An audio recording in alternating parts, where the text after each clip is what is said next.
go through the same thing we did last time.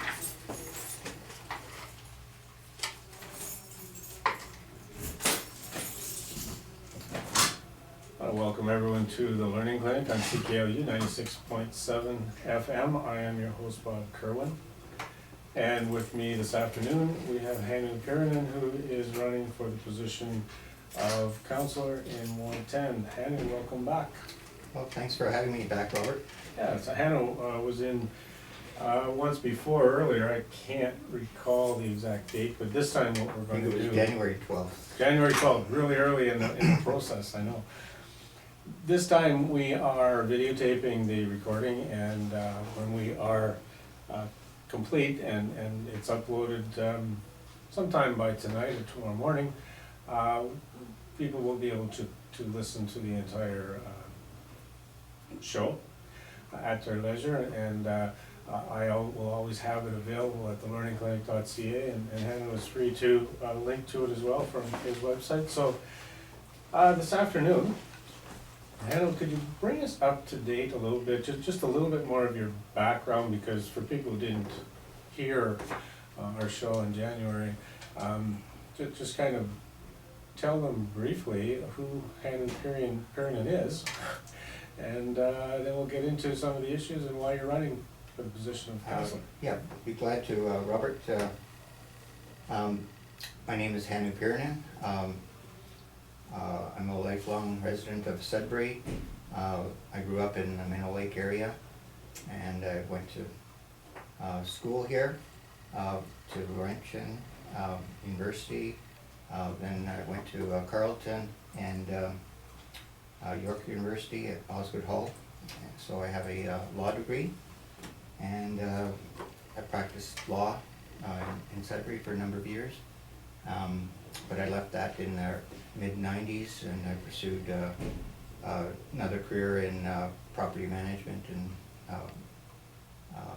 owning apartment buildings and running them, basically.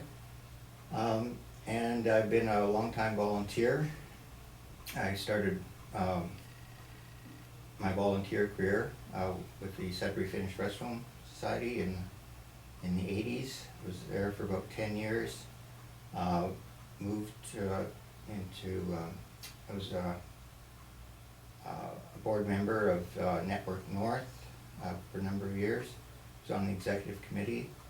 I was also on a steering committee to amalgamate the North Bay Psychiatric Hospital with Network North.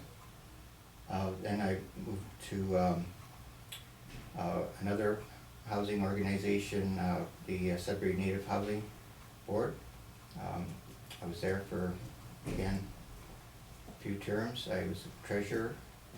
Was proud of my time there. And then the last 7 years, I've been on the Sudbury Public Library Board, and for the last 2 years, I've served as chair of the library board. As well, I was appointed the honorary Finnish consul for Finland for Sudbury in 1991. So I've served as honorary Finnish consul for 23 years. That's it in a nutshell. So, in a nutshell, yeah, in a big nutshell. So really, you had an awful lot of different background experiences in a really wide variety of things that really come to the council table. Yeah, and that's why I think I have a unique skill set that I can bring to city council.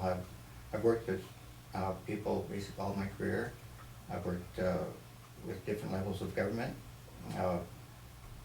municipal, provincial, federal, and foreign governments. So I'm giving that experience to the city.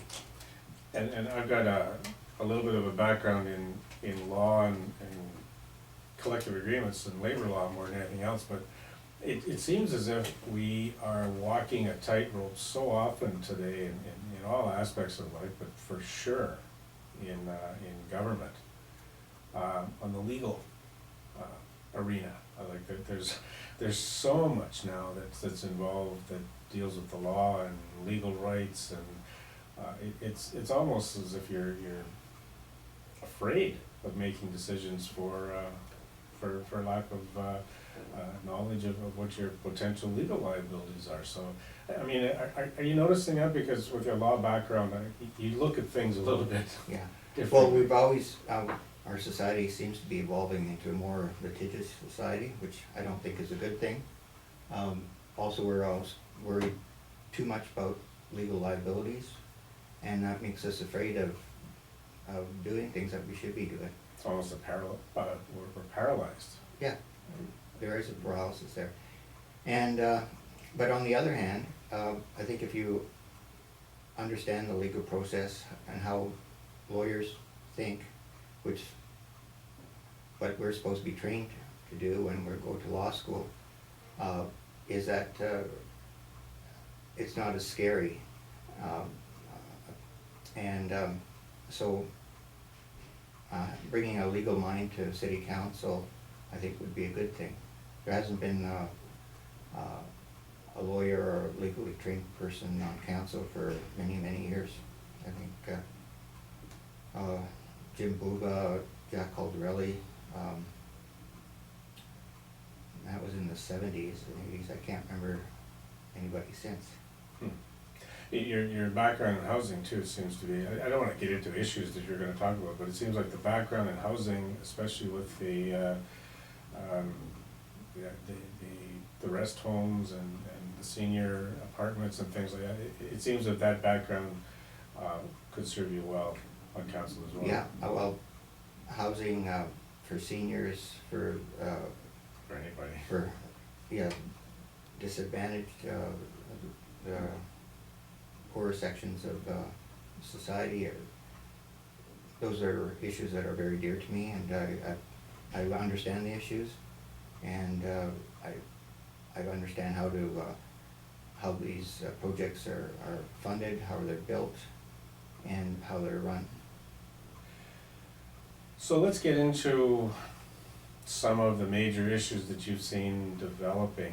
Like I know we met back in January, which was early in the process, and I know that anybody who's running has probably done a lot of thinking about whether they're gonna put their name in the hat, because this is not an easy job that you're applying for.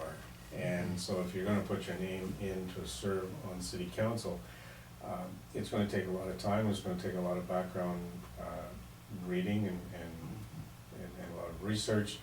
So in the time since January, and we're now into May and a provincial election looming, are there certain issues that you're starting to see come to the surface that Yeah. are more important? I think what I've been trying to do, rather than, let's say, we say there's too many potholes and let's fill out the potholes. That's an issue, but you have to look at it on a broader sense.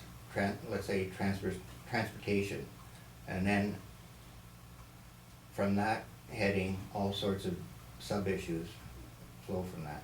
So, the infrastructure, road infrastructure, yeah, it's obviously, it's not in very good shape, it's not in good repair.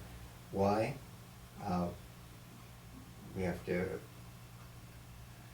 sometimes there's, gut reaction that they weren't properly built in the first place, or the standards that were used or weren't being followed, or whatnot. But what I'm saying is that those have to be addressed in a systematic fashion. It's just not a sense of going out with a shovel and filling the potholes. You have to look at it on a global picture. I've been asked personally to try and explain how we can solve this transportation infrastructure problem and how we can solve some of the major issues. When we take a look at transportation, it seems to me as if that's a huge problem that we may not be able to control entirely on our own, because I think we need some help from the other levels of government. Have you come up with any silver bullet solutions or any crystal ball explanations No. as to how we can get out of this?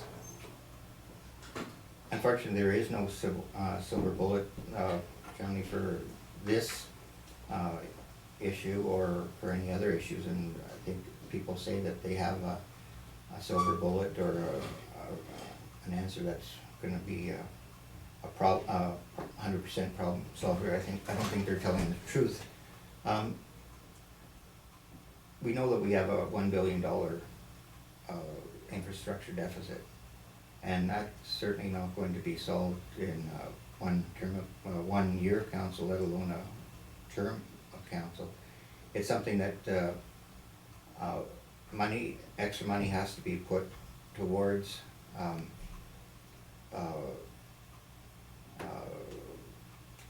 fighting back or this infrastructure, cutting back the infrastructure deficit. So we have to spend more each year, otherwise we're gonna fall farther and farther behind. And that leads to different issues, is that our financial resources capable of sustaining our infrastructure, and if not, why not? Is it, are our taxes too low? I don't think so. Nobody has told me that they're not paying enough taxes. Basically, everybody's saying we're taxed to the hilt, we can't afford any more. You gotta do something, find other revenue sources. And I think we have to explore more revenue sources from the provincial and federal levels of government, as well as finding new revenue tools to raise more money to address these infrastructure deficit problems, as well as we have to spend our money in a very prudent manner. I think what we have to do is in a restaurant, a waitress has to have smart serve. Well, we have to have smart save and smart spend. Mm-hmm. And one of the, like, we've got James Trigani coming in after you, and like when we're dealing with infrastructure and we're dealing with finances that we have to get some help from the other levels of government. One of the problems that they sometimes come up with, that they present us, is it's the matching of the funds, where if we come up with a certain amount, the province would come up with a certain amount contingent on the federals coming up with a certain amount. So it's almost like you have to have three people dancing together. And the Maley Drive extension is a perfect example where apparently we have the money put away for our share of the 26.7 million, and the province is willing to put theirs up. If the feds put up theirs, but we don't have any commitment from the feds, so we're stuck with 26.7 million in a reserve that we know could be going to fixing a little bit of infrastructure, but Maley Drive extension is a high priority project. You're into this dilemma where yeah, I know, something it's has a to be done. political shell game about one level of government promising funds, but making it contingent on another level matching it. And so you're able to give a promise that you probably think that you'll never have to keep. And that Maley Drive is the #1 infrastructure project as prioritized by City Council. Now, and those funds can't be touched unless that priority level is changed. Mm-hmm. So I mean, there's a problem where the money's apparently sitting there, Mm-hmm. and you can't touch it unless you change the priority Mm-hmm. of that project. And if you do that, then you don't have the money to match what the other levels of government will give you. For another project. And and in the meantime, while you're waiting, the cost of that project is soaring, so that the original 26.7 may not be enough to cover it. Well, it's like a dog trying to catch its tail when it's, Just keeps spinning. yeah. Yeah. So I can see where each council that comes in is kind of faced with this dilemma of knowing what the problems are, because this infrastructure problem didn't happen overnight. No. And all council can do then is try to find a solution to the problem. Why are we having so much trouble finding solutions? But we have to get to the, also, is it just a funding problem? Like, I mean, is it just that, now it's a funding problem, but you're absolutely right. Why did we get into this problem? Yeah. Is it because, are the roads, not built up to the proper standard for, Sudbury and Northern Ontario? Mhm. Or do they meet those standards? If not, if they do, well, maybe the standards aren't high enough. We are, I don't know. Maybe our cycle's too long, Or maybe maybe our- we expect them to last longer than they Exactly. should. If we're saying they're supposed to last for 20 years, but we know by just looking at it, anecdotal evidence, that they only last 10 years, well, you have to start from the beginning. So we're really causing trouble for future councils if we don't do something right the first time. That's right, we should do it right the first time. And if it costs more money to do it right, well, so be it. Mhm. So I can see that this whole infrastructure, and it's not just the roads, it's the sewer and the water. It's like everything is just kind of coming together. Yeah. And we have a lot of systemic difficulties and challenges in Sudbury that many other cities, especially municipalities our size, we're 160,000 people. That's it's smaller than like a medium-sized, large, but it's, the challenge is geographic, and we have a small population in comparison to the size, the geographic area that are to be serviced, all the infrastructure, and that isn't going to change in the short term. So we have to struggle with those problems for the foreseeable future. I've been hearing a lot of people tell us, or tell me that what they see as a way out of this is getting back to the basics. And for the future anyway, the immediate future, concentrating more on the basic services that we're supposed to be providing. And while we know that we have to do certain other things to ensure the growth of the Sudbury area, that there's certain things that we probably should be spending our time on right now, because we've got a leak in the boat, and if we don't solve that leak, we're not gonna be going very far down the lake.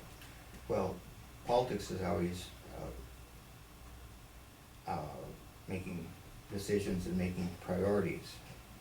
So I'm not sure where you're coming from and what everybody has a different idea of what core services are. Some people have a very broad definition, some people have a very narrow definition. So, what's your definition? Good question. I mean, I've heard people saying that we should be spending all of our money fixing the roads and the infrastructure and forget about all of the desires to have multi-use complexes and art centers and everything else.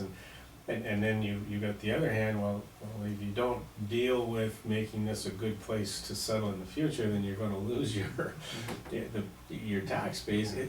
It's one of these things that you can identify what's core, and as you say, some people are gonna say certain things are core, certain other things are not core. We are faced with we're faced with a revenue and an expenditure problem, and we've got a huge deficit that's been building up that has to be dealt with. But at the same time, where can we put our time and energy and our money? I don't know what the answer is. But these seems to be questions that are coming up, and it's like, wow, I'm not sure what the answer is. I'm running for this position, but I'm not sure what the answer is. I'm hoping that I've got the skill set to discover answers.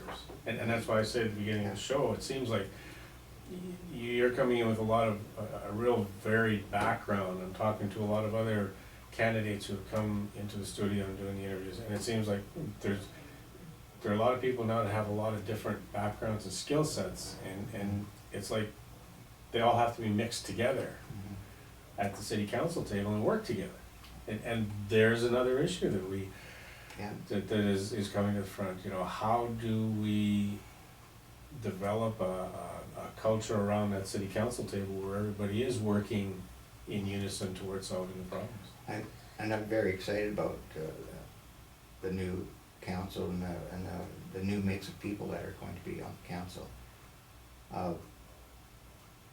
There's going to be probably around half of them are going to be new councillors. That's a rough estimate. There could be more than that, but we know for sure that there's quite a number of there's vacancies, and other people are going to choose not to run. So,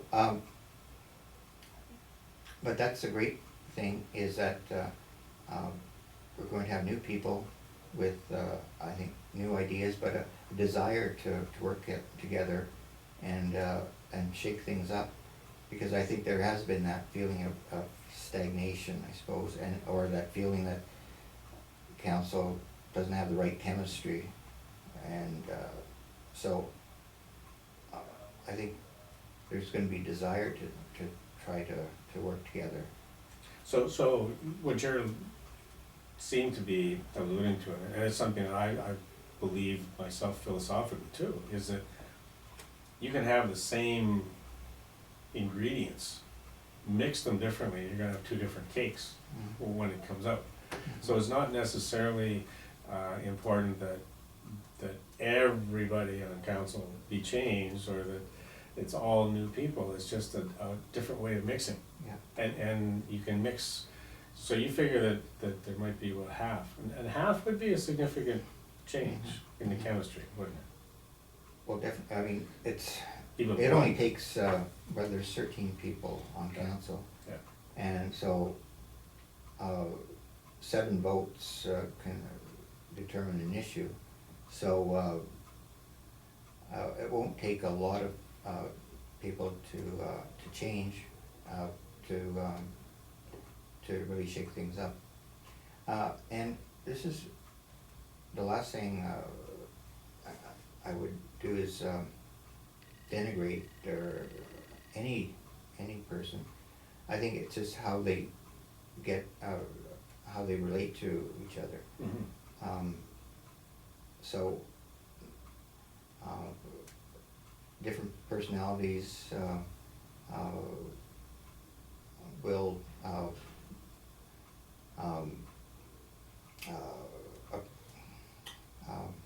what was it? Different personalities would react to different situations according to different circumstances and different set of people on the council.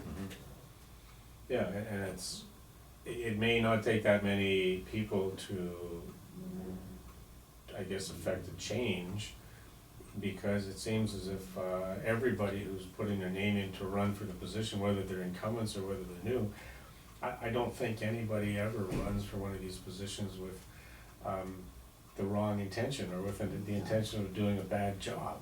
It's just, things happen.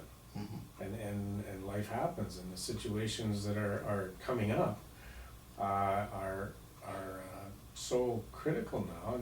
And the interesting thing that we've got, the dynamic we've got with the 12 different ward councillors, is that you have to remember you're representing your constituents. Right. I've been asked, how should a person vote for the store hours bylaws at the referendum, and I said, you know, if the referendum isn't 50%, I think a ward councillor has to look at what the vote was in his or her ward, and if that ward voted one way, I really think it's your responsibility when you're sitting at that table, and that issue is gonna get decided, whether it's decided by referendum or there's another motion put forward, the councillors are gonna have to deal with that. I think you have to vote with the way your constituents ask you. I've already put that on my website, as my position, because, I don't necessarily agree with referendums, out there on every issue, but we do have referendum, and that's a form of direct democracy. And it'll be a decision one way or the other, and I'm going to drill down into the results of my constituents in my ward, and I will vote how the majority of the people in my my constituency or ward voted. Yeah, and I think that gets down to the heart of what responsibility does an elected councillor have sitting at the table, governing the entire city of Greater Sudbury. There's the two schools of thought where you have to represent your ward, but you have to think about what's good for the city. When I'm balancing what my level of responsibility is, I think my priority has to be my ward constituents. But then it's my job to make sure I know what my ward constituents want me to say Well, to. and but there's a rub there too, because you don't know, you hear how they think on the street, or how many emails you get, but unless you have an opinion poll on every question, you don't know for sure. And it has, so you do have to use your own judgment to make these decisions. And that's why people are electing you to represent them and to make the hard decisions. Right. That's what you're being paid for. Yeah. Yeah, and it's it is a fine balancing act. Yeah. Because it's I mean, on the one hand, you're right, you're dealing with what you're hearing from the emails and from the people you're talking to, but, and I can't remember exactly who was it said it, but a piece of advice from a very experienced politician was, make sure you hear the silent majority. And it's kind of one of those pieces of advice that, okay, how do I hear the silent majority, but it's true, that you're not often hearing what the majority wants. No. From the people that are actually being vocal. Right. So it's and it gets, I guess it kind of segues into this whole accountability and transparency issue. Those are two words that, Yeah. I mean, if I've heard it once, I've heard them a million times, but. Yeah, they've been bandied around so much, and nobody really knows what they mean, except that it sounds good. Of course you have to be accountable, of course you have to be transparent, but so what we need is real accountability. So if you make a decision, you should stand by the decision. You should have reasons, cogent reasons why you did something. Transparency, the same. You can't hide from your decisions. You have to be open with it. And what I propose to do, if I'm elected, I'm going to put as much material on my web page to explain my actions, and let's say just one small example would be like expenses. Okay, I just, instead of waiting for the clerk's office to put the expense reports out, well, I can put out the expense reports once a month rather than wait 3 months, because I just want people to know that we're out there working for them, and it just makes common sense to me. Yeah, I agree. We're gonna take a quick break and then come back and cover some of the issues that we haven't covered yet, because we've been kind of going all over the place, but just wanna remind everyone that you're listening to the Learning Clinic on CKLU 96. As we move closer to the 30th anniversary of the station, we ask you to help out by visiting us on Twitter, Facebook, or at cklu.ca and following the link to our survey. Thank you on behalf of CKLU. Overnight Jazz, Tuesday and Thursday nights with CKLU.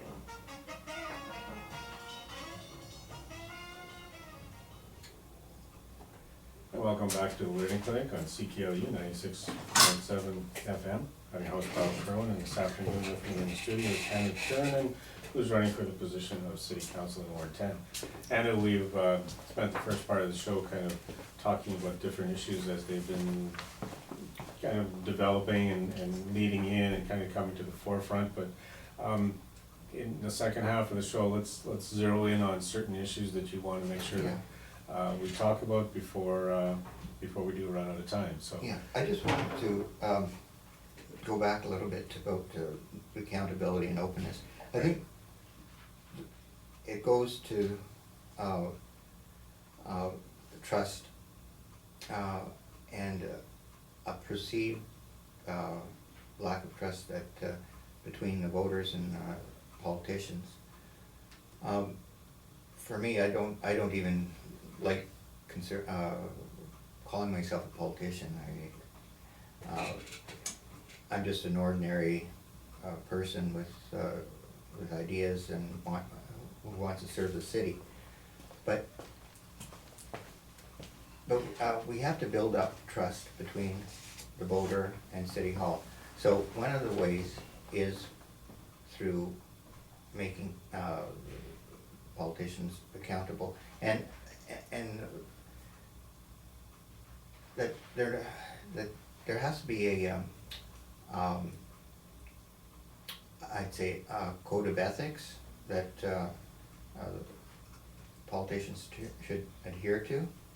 I think previous councils have addressed or gone over this issue, but even created a code of ethics, but it hasn't passed council. So I would hope that in the first few months of a new council that code of ethics would be adopted, that councillors would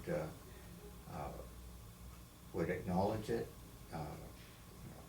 read it and sign it and abide by it. And if there are, like any document, it's open to some degree of interpretation, so you have to have an ethics commissioner. It doesn't have to be a full-time position for a small size city, but we should have a person on call, a lawyer, who we could, councillors had any questions or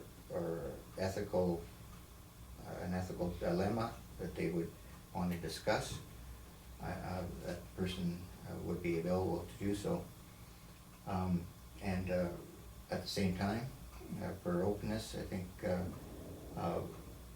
people who have dealings with City Hall, developers and suppliers and that sort of thing, that should be disclosed. I think there should be a lobbyist register, and again, we don't have to get too bogged down with bureaucracy on this. It's just that it's better to that everything is seen to be done in a proper fashion, and that's to build trust. And I think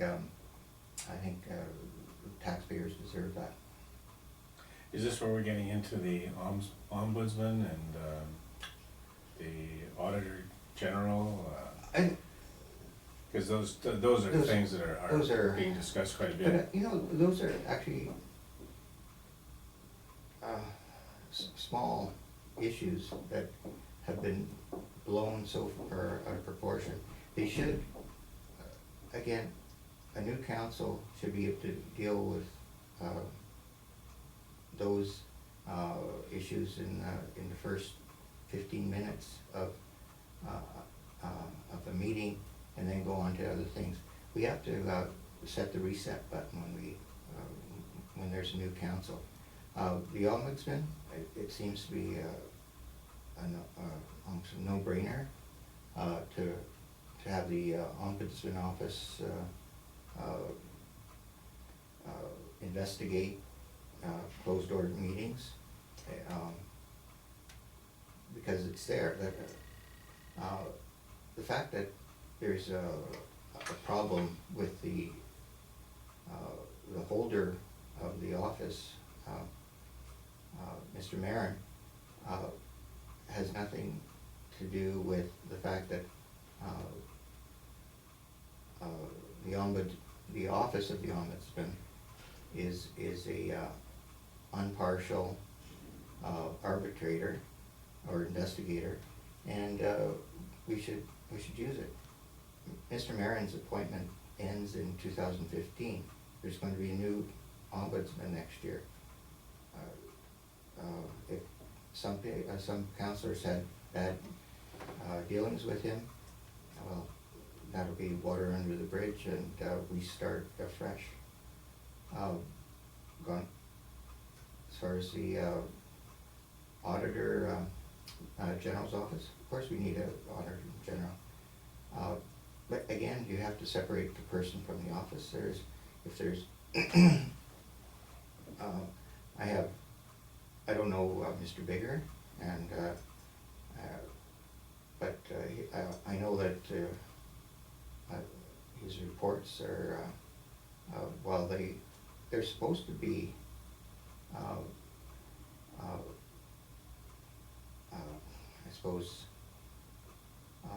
hard-hitting in the sense that they're bringing out problems. If I don't think he's doing his job if he's not really getting down to the nuts and bolts of how the city is run. So then the ombudsman, the auditor general, it's more about the office and the responsibility than it is about the individual. It should be. Yes, and I think Not we should. just- I think we should divide the two, and I think most people would see that they're both useful mechanisms for accountability and transparency.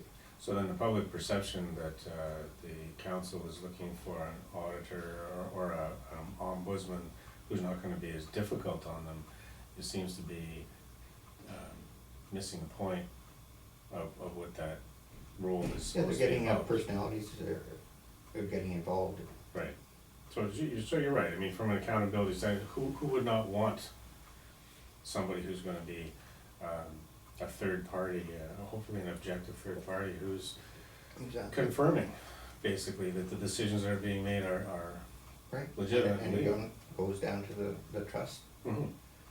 And when you get into the legal arena that we have kind of fallen into over the last couple of decades, nobody wants to make a decision on anything, and for fear of litigation. I use the simple example of what we did today, talking about the referendum, probably does not sit with what the actual law says about speaking about the referendum. You're supposed to be registered if you're gonna be speaking in terms of the referendum. And yet as candidates, the referendum is an issue.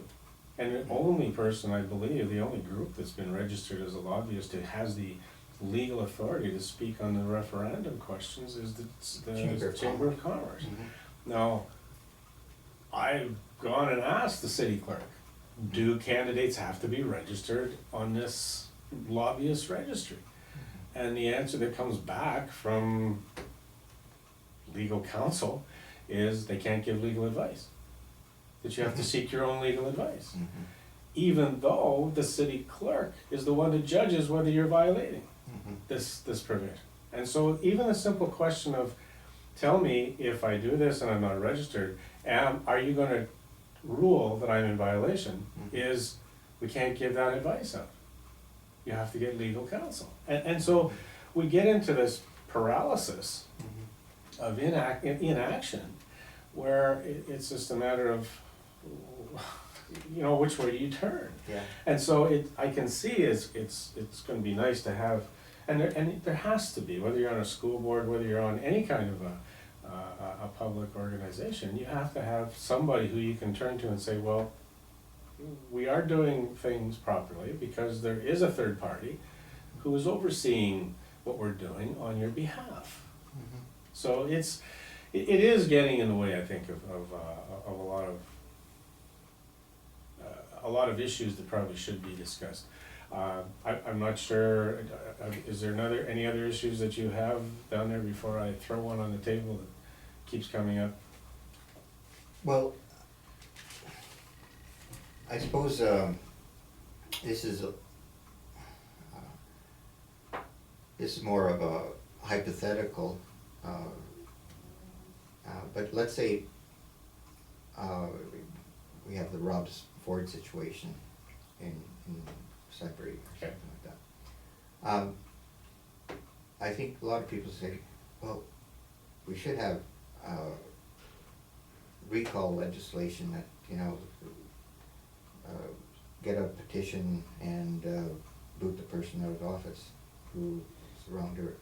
Well, I mean, I'm against recall in a sense of redoing an election. I mean, I think once a politician is elected, they're there. You can't have a do-over. You wait till the next election. However, there are circumstances like you can foresee, like what's happening in Toronto. This mayor hasn't been fit to be the mayor for over a year, and there is no mechanism to remove him. He's been stripped of all his powers. Now he's on leave of absence. Now, I would support legislation that across the province that would could be used in these kinds of circumstances. Not because one disagrees with his policies or mayor's policies or a councillor's policies and you don't like the decision he made, so let's recall him and have it revote. No, this is be a case where a person is incapacitated or has committed acts that are egregious, that they lost the ability to govern. It could be through sickness or quasi-criminal or even a blatantly criminal act. Because right now, if a councillor missed three, or any member of council or mayor missed 3 consecutive meetings, then they could be removed from office. So I would have a provision in there that provided that there would be a vote of a super majority, let's say 66% or 75% of a council, that would cause a process to, first of all, suspend the councillor or mayor, and then a panel of 3 Superior Court judges would hold a hearing to within a very short period of time, let's say 30 days, and to hold a hearing and to decide on that person's fitness to hold office, and the sanction would be removal. Now, you think that's a complicated legal process? Well, it's a lot better than what we have now is just limbo. So something could, it could be decided within like 2 months rather than 2 years or wait till the next election. It's kind of ironic, we wouldn't really have these situations, but now that arise very often, but now our terms are 4 years rather than before they were 2 years and then 3 years. So before you could probably afford to wait till the next election, a city like Toronto shouldn't have to be basically rudderless for 2 years. So that's just, that's a kind of an aside, but I think that's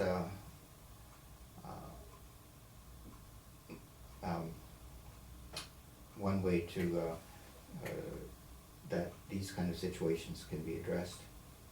It gets into the whole area of what a person can legally do and what a person's legally rights are as an individual in a democratic society. And I've had this discussion with, several times about, well, isn't it easier to just cut your staff by 25% and that way you save the money? And I said, well, you can't just cut staff. For one thing, you've got a collective agreement to deal with. For another thing, you've got severance payments, and you have to have a legal right to be able to cut staff. And if you still have to provide the service, you can't just helter-skelter go around and say, well, you're gone, you're gone, you're gone. People have rights, and there's it could cost you an awful lot more if you start arbitrarily terminating people without proper reason. And I can see what's happening in the Rob Ford situation, where even a councillor in a ward, if council wanted to suspend or sanction the particular councillor, I don't think that you could be suspended or prevented from coming to council meetings, because you wouldn't be infringing on the rights of the councillor, you'd be infringing on the rights of his constituents. And I can see where, to develop a process where the democratic rights of an individual could be removed based on judgment of a panel, a tribunal, you would run into situations of whether the person had actually been convicted of the things that they've been accused of. And even Rob Ford's situation, I don't think he's been convicted of a whole lot of wrong. Well, that's why you're saying it's some behaviors actually don't necessarily rise to the level of criminal behavior, but it affects your ability to do your job. If you can prove that it has affected. Well, that's why I'm saying. Yeah. So first of all, it would it's have an to be, interesting. yeah. It's an interesting debate. Because you are infringing on a person's rights. Yeah, that's why it's a judicial process. Yeah. This is an arbitrary process, and it's not a political. That's why I want to, in my suggestion, to get it out of the political arena, and that's why it has to be a super majority. It has so the clear wish of, and if the let's say the judges decided that it didn't rise to this level of behavior to warrant removal from office, that would be the end of it. Yeah, no, it would be interesting for sure. I mean, it's a huge. But there just has to be some mechanism, because people are very frustrated that they can't believe that she's still there. And I'm pretty sure it would have to be a provincial Oh, yeah, would be. directive, so it would have to be passed by the province Mhm. in order to be enforced by the municipality. What about the issue of the super sports complexes, the multi-use facility, the pad facilities, the huge arts, cultural, recreation facilities people wanna see us develop in Sudbury?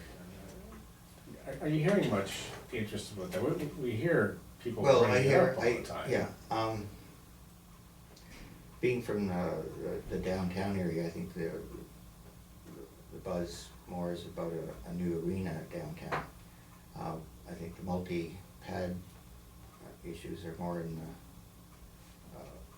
the valley. I think, isn't that true? Or I think they're looking, what I'm hearing is they'd like to see a large complex where you've got 5 or 6 arenas in one spot, plus you've got the ability to host large events like 5, 6, 7, 10,000 people in a facility, and a swimming pool complex. When you go down south, they've got these multi-use year-round facilities that are more than just hockey rinks.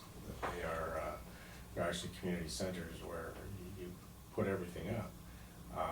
We know that there are private-public partnerships that can get involved with these. And there seems to be quite a push that we try to do something with this. Yeah.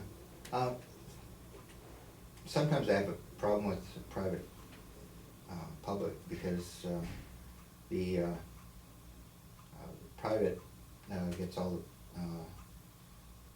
the benefits, and the public gets the losses if they're losses. So I'm very leery about that. If it's a feasible private enterprise operation, they should be able to do it on their own.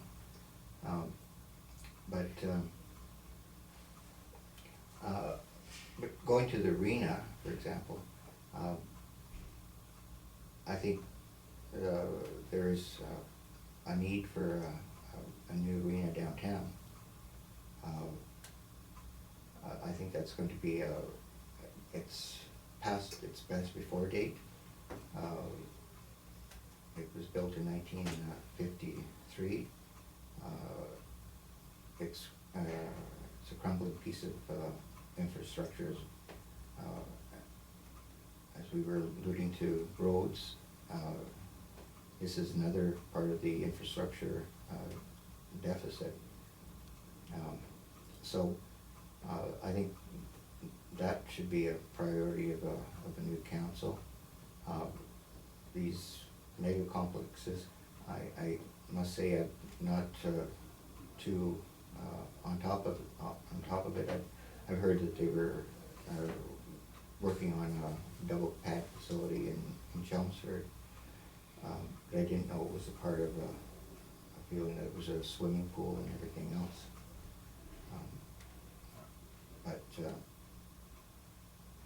Yeah, it seems to be that the movement is, if we're going to develop anything, or we're gonna put any money into something, it should be something that would be able to accommodate a number of different activities and Yeah. even be able to generate revenue for. Yeah. Well, I mean, that might be good, but I'm also afraid of centralizing things too much too. I'd like to see the outlying communities get their fair share. And they were able to run their arenas fine before amalgamation. I can't see why they can't do it now. I think the city should try to support them as much as they can, but also encourage more volunteerism in the community involvement. So you like you like the Community Action Network? Oh, definitely, but I'd like to see a mechanism that the communities can basically take over their own recreational facilities and run them in their own best interest without being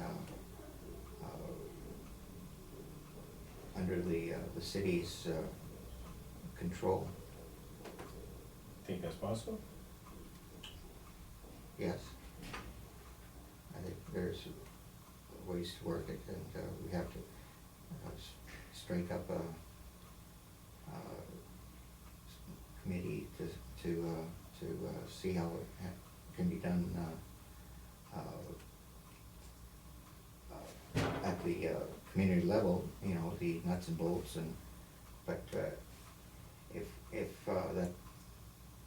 we can and if there's a desire from the communities to run their own facilities, I mean, of course, that's the first step. If they don't want to, well, that's a dead letter. But I'm under the impression that the local communities would like to be able to have a big say in their recreation facilities, rather than having them closed down and centralized. Yeah, interesting. I can see as we get closer to the election, we're almost out of time now, but I can see as we get closer into the August, September, that we're probably gonna have a number of shows that are strictly on specific issues, because it seems as if a lot of these issues are kind of coming forward, and there's certain ones that are being talked about more often than others, and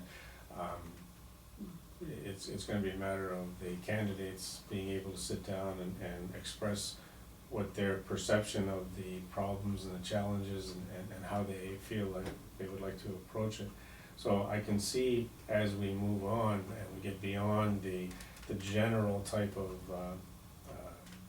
interview or kind of trying to cover most of the issues, and we're gonna have to start zeroing in on certain specific ones, and I mean, we've touched on a couple that we will definitely be addressing.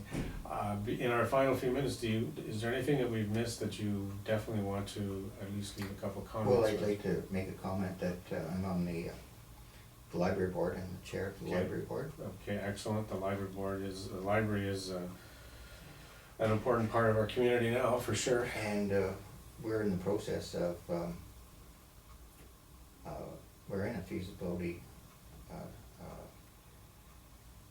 stage, planning stage, and to build a new main library in Sudbury. That would be a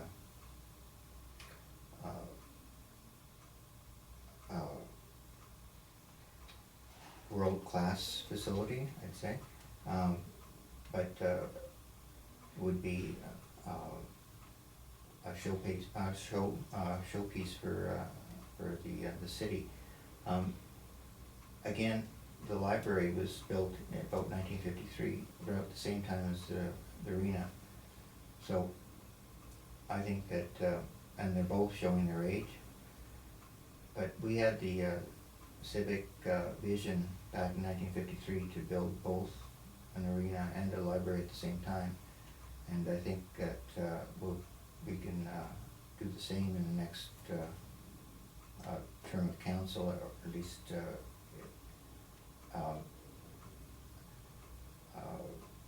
set the ball in motion to do that. So I'm very excited to be part of the process, and it's very early in the game, but we've had a really good response. We've had an open house showing the present main library. We had surveys done. We had over 800 responses and 400 full responses. This was a very extensive survey. It wasn't a 5-minute checkoff survey. Anybody who put their mind to the survey would have taken about 25 to 30 minutes. So, and it was all, there were very positive comments. I think they're getting good feedback from the community, and it's something that has to be championed. And if I get on council, I certainly will be a champion for the new library. That's great. Hannu Piironen, thank you for being on the show today on CKLU, 96.7 FM, the Learning Clinic Meet the Candidates radio show. Again, we've covered an awful lot of topics. The interview will be available on thelearningclinic.ca in its entirety. It may be linked from your website. People will be able to get it through a couple of Facebook sites. And the whole idea is that over the course of the next several months, we try to have almost all of the councillors coming in, all the candidates for council coming in, so that we have a kind of a virtual meet the candidates site that people can go to and listen to the various points of view of the candidates. Looking forward to having you come back again at least a couple times in the next several months, as again we try to turn this into more of an awareness program of the issues and of what the candidates see as the challenges and the obstacles moving forward, so that when the general public goes to vote in October, that they are an informed group of voters, that when they're having discussions over coffee with their neighbors, that they are sharing things about the issues that show a better understanding of what we're dealing with in the next few years. And I think so far it's been going well, and it's because people like yourself are taking time to come in and talk. And as people can see when they listen to what we're doing, we don't really have an agenda when we sit down. We kind of are exploring the issues and trying to see if we can better understand what they are. So thank you. It's been a very informative hour. Yes, well, thanks for having me, and I'm looking forward to the rest of the campaign. I think about September the 1st, the campaign will go from 0 to 60 in 5 seconds. Real fast, yeah, real fast. So thanks again, Hannu. You're listening again to the Learning Clinic on CKLU 96.7 FM. I'm your host, Bob Kirwan, and remind you again that at 2 o'clock we will have James Tregonning, who is the Liberal candidate for the Nickel Belt riding in the upcoming provincial election, which has been called for June 12th, I believe. So stay tuned to the Learning Clinic on CKLU 96.7 FM. Okay. On Sunday, May 25th, you are invited to participate in the first Sudbury Defeat the Tax